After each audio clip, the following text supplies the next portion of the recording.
Pour briser le cycle du péché dans notre vie, il faut qu'on atteigne une place où est-ce que c'est pas simplement une question d'obligation de laisser le péché, mais plus une question de désir. Laissez-moi vous le dire de cette manière. Il y a un monde de différence entre dire je ne peux pas et je ne veux pas. Il y a un monde de différence entre dire je dois et je veux. Tant et aussi longtemps qu'on est dans le domaine d'obligation, il y a encore une chance qu'on tombe dans le péché. Moi, comme parent, je ne suis pas en paix si je mets des obligations sur mes enfants. Parce que si je leur donne des obligations, malgré que je leur ai dit ce que je ne veux pas qu'ils fassent, et malgré qu'ils peuvent me dire, je ne vais pas faire ce que tu as dit, parce que, non, je dis, malgré qu'ils vont dire, OK, Daddy, je vais respecter ce que tu dis. Mais mon obligation, ça ne veut pas dire que mon obligation, c'est leur désir. Et vous voyez, lorsque tu as une obligation, mais que tu n'as pas le désir, c'est facile pour toi de tomber dans la tentation. Je vous donne un exemple. Dans l'Ancien Testament, quand Satan a essayé de tenter Ève, quand il a tenté Ève, en fait, il a dit à Ève, est-ce que c'est vrai que Dieu a dit, vous ne mangerez pas de tous les arbres du jardin? Ève va répondre, on peut manger des arbres, mais de l'arbre de la connaissance du bien et du mal, on ne peut pas. On ne peut pas manger cet arbre-là. Et le diable, il a compris, là. Il a dit, ah, tu peux pas le manger, mais ça ne veut pas dire que tu ne veux pas le manger. Et puisque je sais que tu veux, que tu le désires, je vais te tenter jusqu'à ce que tu le fasses. Donc, la vraie liberté du péché ne vient pas quand tu es d'accord avec les obligations. La vraie liberté du péché, c'est quand tu es arrivé dans une place où ton cœur est transformé et tu n'as plus le désir. Retournons à l'exemple avec ma fille. À 14 ans, j'ai été souper avec ma fille dans son anniversaire.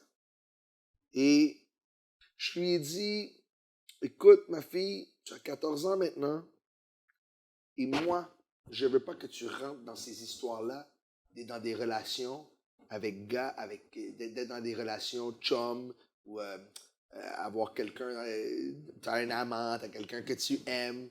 J'ai dit, mais je comprends que tu as 14 ans, et tes amis à l'école, peut-être qu'eux, ils vont tous avoir un copain. Ils vont tous avoir quelqu'un. Peut-être même tu vas avoir des gars dans ton école qui vont t'aimer et qui sont des bons gars. Et tes amis vont dire, mais je comprends pas. Pourquoi tu vas pas avec ce gars-là? Tu vois qu'il est correct. Mais je veux que tu saches que moi, ton père, catégoriquement, je suis 100% fermé à l'idée qu'à l'âge que tu as, tu vas être avec quelqu'un. Ça, c'est moi. Je te dis que je ne veux pas ça du tout. Je ne l'accepte pas. Donc, en lui disant cela, je lui ai mis une obligation. Mais juste parce que je lui ai dit mon obligation, ça ne veut rien dire. Ça ne veut pas dire qu'elle ne peut pas faire quelque chose en cachette. Ça ne veut pas dire qu'elle ne peut pas faire quelque chose et je ne le sais pas. Elle sait simplement ma loi. Elle sait mon désir. Je lui ai imposé quelque chose comme père. Ça, je l'ai fait. Mais je peux seulement être en paix si mon obligation devient son désir. Et Dieu m'a fait grâce parce qu'elle m'a dit, Daddy, je sais que ce n'est pas mon temps présentement et je ne suis pas intéressé à avoir un gars dans ma vie maintenant. J'utilise un exemple qui peut sembler banal, mais la vérité, c'est que si ça vient de elle, elle ne peut pas être tentée. Tu ne peux pas être tenté quand c'est ton cœur qui ne veut pas. Et souvent, c'est ça le grand problème avec les chrétiens. Et c'est la raison majeure pourquoi plusieurs chrétiens ne marchent pas dans une victoire face au péché. C'est pas parce qu'ils savent pas, ils savent qu'est-ce qu'ils devraient faire, Ils savent ce qu'ils ne devraient pas faire. Le problème, c'est que le désir ne vient pas de leur cœur. Ils vivent par des obligations. Et les obligations ne fonctionnent pas. Laissez-moi vous donner un autre exemple de l'Écriture. Et après, je vais vous donner des témoignages personnels. Dans l'Ancien Testament, Dieu va prendre Moïse, il va amener le peuple d'Israël au mont Sinaï. Une fois arrivé au mont Sinaï, Dieu va se manifester là. Et quand je dis que Dieu s'est manifesté grave. Ça veut dire, la nuée de Dieu s'est établie autour de la montagne. Il y avait des coups de tonnerre qui se donnaient partout, des tonnerres et des tonnerres qui se donnaient partout, qui parlaient, donc les gens voyaient la présence de Dieu. Il y avait un feu sur la montagne et Dieu a parlé même audiblement. La Bible dit que c'était tellement terrifiant pour le peuple d'Israël qu'ils ont dit à Moïse, Moïse, dis à Dieu de te parler avec toi parce que nous, on ne veut pas mourir. Moïse a dit, OK. Moïse va recevoir de la part de Dieu 10 commandements. Et Moïse va amener ces 10 commandements au peuple et il va les énumérer. Parmi les 10 commandements, les premiers, c'est que tu n'auras point d'autre Dieu devant moi. 2, tu ne te feras aucun autre objet que tu appelleras Dieu. Tu n'auras aucune idole. Tu ne te prosterneras pas devant aucun autre Dieu. C'est les commandements. Quand Moïse a dit au peuple les commandements, le peuple savait la loi. Intellectuellement, ils ont compris ce qu'ils ne pouvaient pas faire. Moïse les a demandé, est-ce que vous êtes d'accord avec les commandements pour entrer en alliance avec Dieu? Maintenant, le peuple qui voyait tout ça, il voyait le feu, il voyait les tonnerres, il voyait la nuée, écoute, les gens, c'était la fin du monde. Eux, ils ont dit, oui, on comprend et on accepte les commandements. On va jamais prendre un autre Dieu, jamais, jamais. Écoute, ils voyaient toute cette gloire-là. Immédiatement après ça, Moïse va monter sur la montagne pendant 40 jours. Durant les 40 jours qu'il est sur la montagne, le peuple commence à se dire, mais écoute, Moïse n'est pas là. Ça fait longtemps qu'il n'est plus là. Comment maintenant? Qu'est-ce qui s'est passé avec lui? Faisons-nous un autre Dieu. Et le peuple va se faire un veau d'or. Qu'est-ce que ça nous montre, ça? Ça nous montre que malgré que le peuple comprenait les commandements, malgré que le peuple s'était mis d'accord pour suivre le commandement, mais le commandement était ici, ce n'est pas ici. Et tant et aussi longtemps que la volonté de Dieu est dans ta tête, mais elle n'est pas dans ton cœur, tu ne vas jamais être libre du péché. Tant et aussi longtemps que tu dis, je ne peux pas faire ça, mais j'aimerais, mais je ne peux pas, tu ne vas jamais être libre du péché. Il y a un verset dans la Bible, dans Jérémie 31, verset 33. Regarde ce verset-là. La Bible va nous dire ici, et je lis pour vous, « Mais voici l'alliance que je ferai avec la maison d'Israël après ces jours-là, dit l'Éternel. Je, et ça c'est Dieu qui parle ici, je mettrai ma loi au-dedans d'eux. Je l'écrirai dans leur cœur et je serai leur Dieu et ils seront mon peuple. » Vous voyez, quand la parole est dans ton cœur, tu as fini avec le péché. Le diable peut seulement te tenter quand tu dis « je ne peux pas ». Et quand tu dis au diable « je ne veux pas », il ne peut plus te gérer parce qu'il comprend que la loi, elle n'est pas dans ta tête, elle est dans ton cœur. Et ça, il n'est pas capable de gérer avec ça. Regarde un autre verset. Et je suis en train d'expliquer ici l'intention que Dieu a pour nous. Ézéchiel 36, verset 25. Ézéchiel 36, verset 25. La Bible dit, « Je répandrai sur vous une eau pure et vous serez purifiés. Je vous purifierai de toutes vos souillures et de toutes vos idoles. » Regardez les prochains versets. Il va dire, « Je vous donnerai un cœur nouveau. Je mettrai en vous un esprit nouveau. » Après, il va dire dans le verset 27, « Je mettrai mon esprit en vous. Et je ferai en sorte que vous suiviez mes ordonnances et que vous pratiquiez vos lois. Il dit ici, il va mettre son esprit en nous et il va faire en sorte qu'on suit ses ordonnances et qu'on observe ses lois. Donc, on voit ici que devenir libre du péché, c'est laisser le Saint-Esprit être en nous et faire un travail.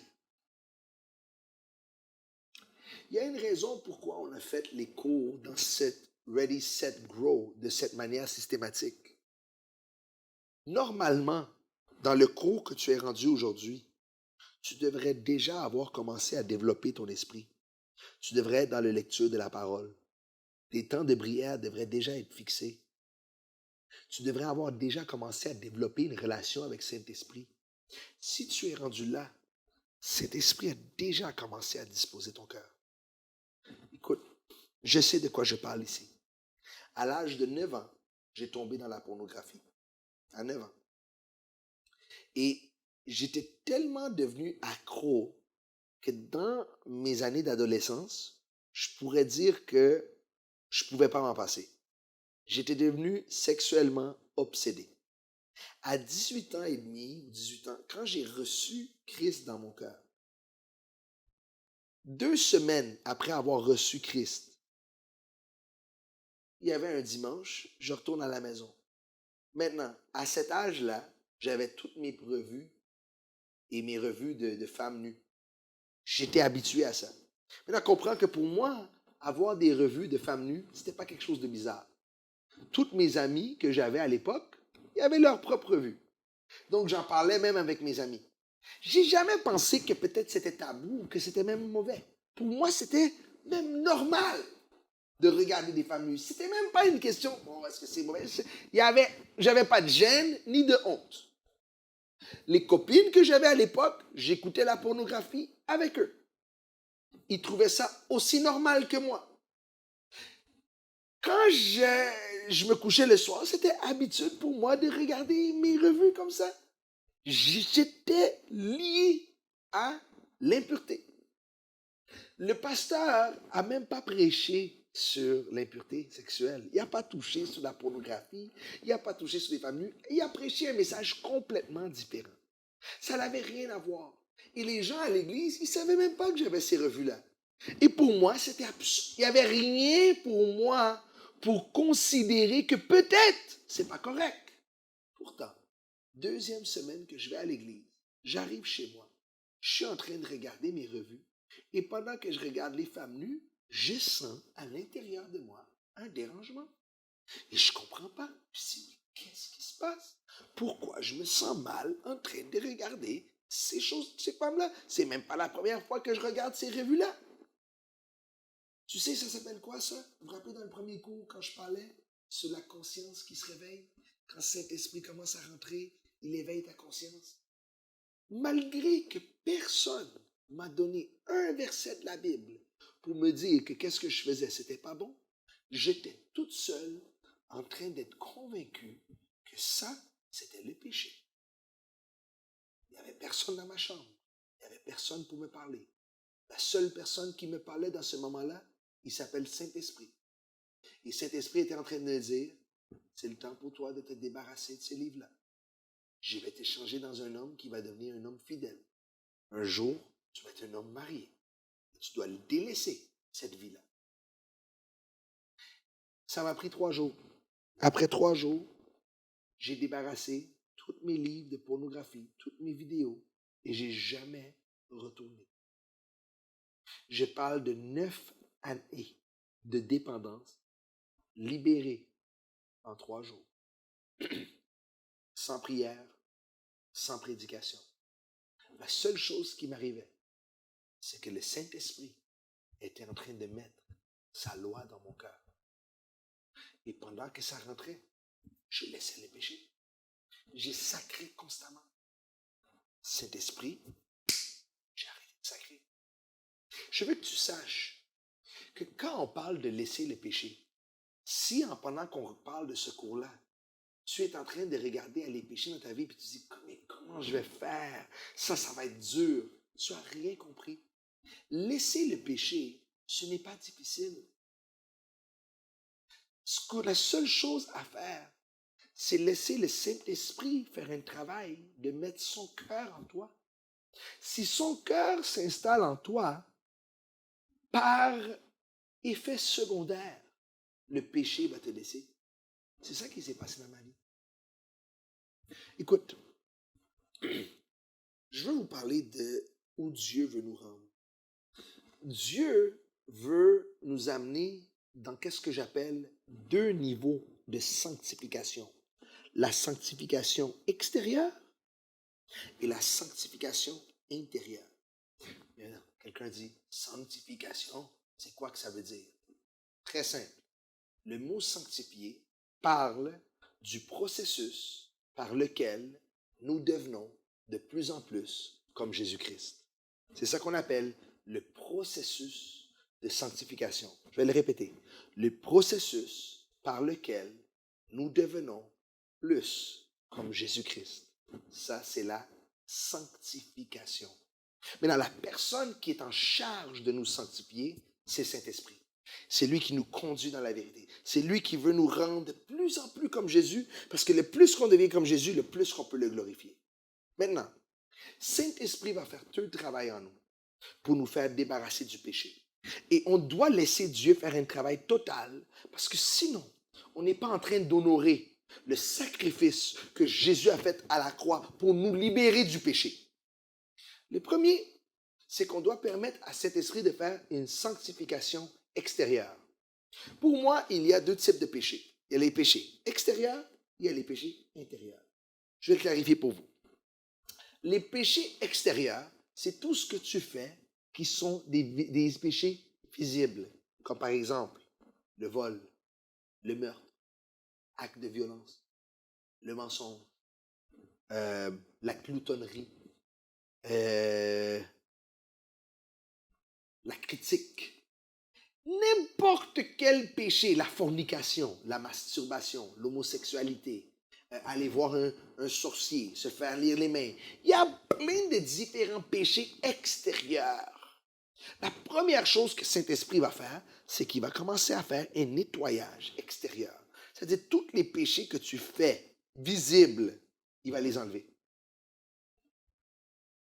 Mais une fois que Saint-Esprit a fait ce travail-là, là, tu ne voles plus, tu mens plus, tu n'es pas dans l'adultère, tu n'es pas dans la violence, tu ne parles pas mal, tu ne mens pas.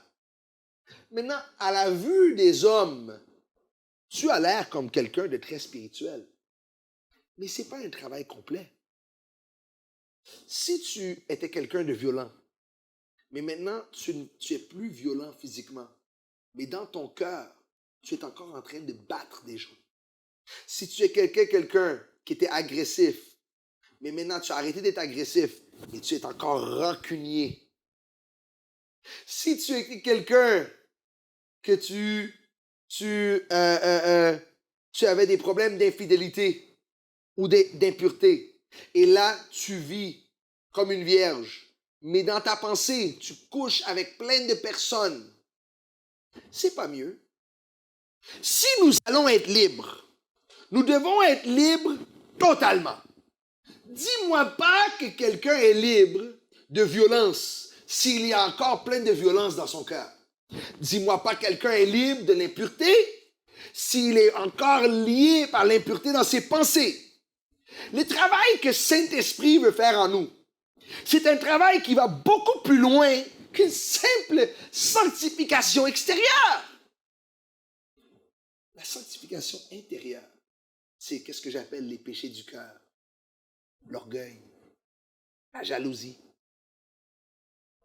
la haine, les pensées impures, l'amertume, la rancune, la jalousie, l'avarice, l'amour de l'argent, la vanité.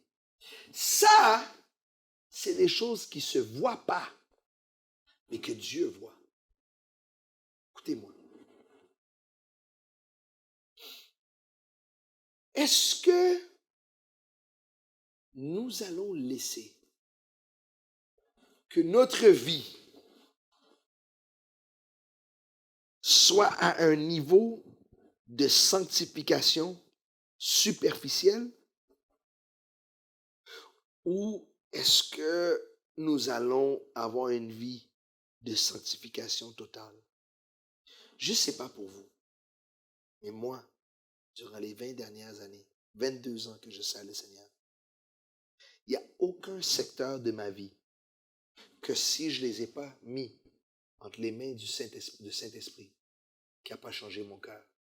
Quelqu'un pourrait demander, oui, mais comment je vais faire pour arrêter d'être jaloux? Simple.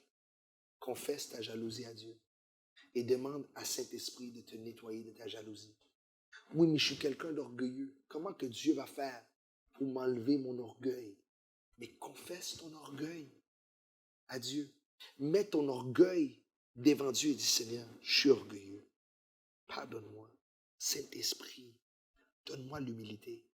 Tu sais, les vraies transformations de Dieu, c'est pas quand quelqu'un était violent et il passe d'être violent à arrêter d'être violent. C'est quand quelqu'un passe d'être violent à quelqu'un qui aide les gens à avoir la paix. Quand quelqu'un passe de quelqu'un qui est impur à quelqu'un qui reste fidèle. Je parle de transformation totale. Transformation tellement radicale que ça devient évident à tous ceux qui te connaissent que le Saint-Esprit est réel. Même pas par les paroles que tu annonces, mais par le comportement que tu as. Tu n'es pas un témoin seulement par le véhicule de ta bouche. Tu es devenu un témoin par l'entremise du véhicule de la lumière que tu relâches. Parce que tout le monde constate la transformation qui prend place à l'intérieur de toi. Le problème avec les gens souvent, et la raison pourquoi ils n'expérimentent pas la transformation de Dieu, c'est parce qu'ils ne laissent pas Dieu aller en profondeur avec eux. Dieu, il s'est donné à 100% pour nous. Christ s'est donné à 100%. Est-ce que tu penses qu'il est satisfait si on lui donne 30? Il va nous aimer, mais il ne va pas être satisfait. Ce serait l'équivalent de l'exemple que j'ai donné tout à l'heure avec les parents. Les parents qui prennent toute leur vie pour mettre de côté de l'argent pour que tu puisses aller à l'école. Et maintenant, quand tu gradues l'école, tu ne travailles pas une journée de ta vie. Tu vas casser le cœur de tes parents parce qu'ils se sont sacrifiés pour que tu aies cette opportunité. Jésus s'est sacrifié sur la croix pour que nous ayons l'occasion de laisser Saint-Esprit faire ce travail en nous. Ne laisse aucun secteur de ta vie à toi.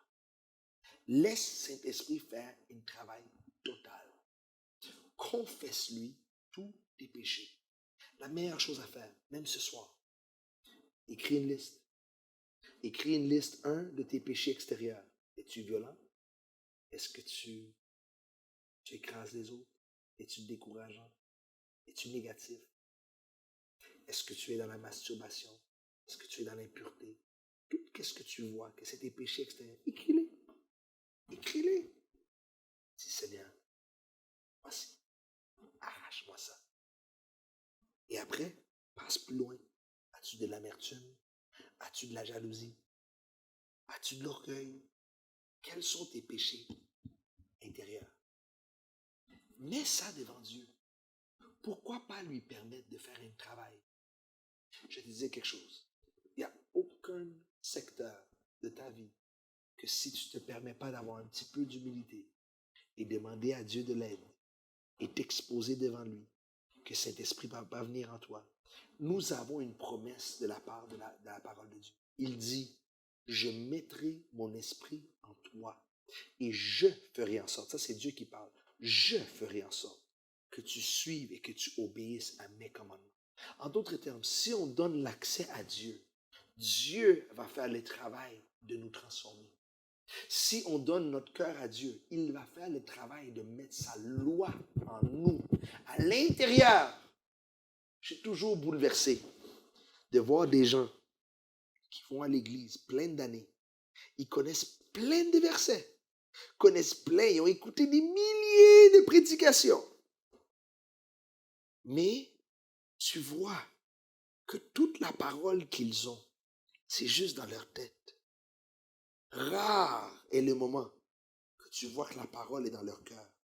Et ça se voit par leur sanctification. Tu les constates, tu regardes et tu dis, ils sont charnels. C'est encore des bébés chrétiens. Ils sont encore dirigés par la chair. Ils sont encore pleins de péchés. Quelle honte pour nous. Quelle honte pour le Père.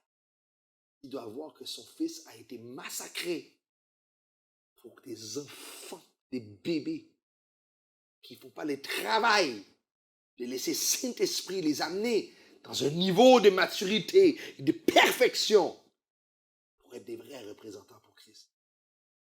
Je ne sais pas combien de temps tu as dans le Seigneur, mais moi, après seulement 2-3 semaines, Saint-Esprit était déjà en train de me nettoyer. À l'espace de 1 an, j'ai passé d'un ex-drogué à une personne complètement transformée. Alors, je ne vais pas laisser personne me dire que ça prend des années et des années à être sanctifié. Tu dois simplement donner accès ici à Dieu. Et il va complètement te changer. Refuse d'être un chrétien qui a la parole ici dans sa tête. Ça ne sert à rien. Refuse d'être un chrétien qui opère par obligation. Je ne peux pas faire ça, je dois faire ça. Deviens un chrétien que le Saint-Esprit, ta relation avec lui, c'est tellement développé que ça coule toute seule, sans effort. Et le Saint-Esprit t'amène dans une vraie relation avec le Père. Je t'encourage à faire cette liste, de faire ta confession ce soir et de laisser Saint-Esprit faire un travail.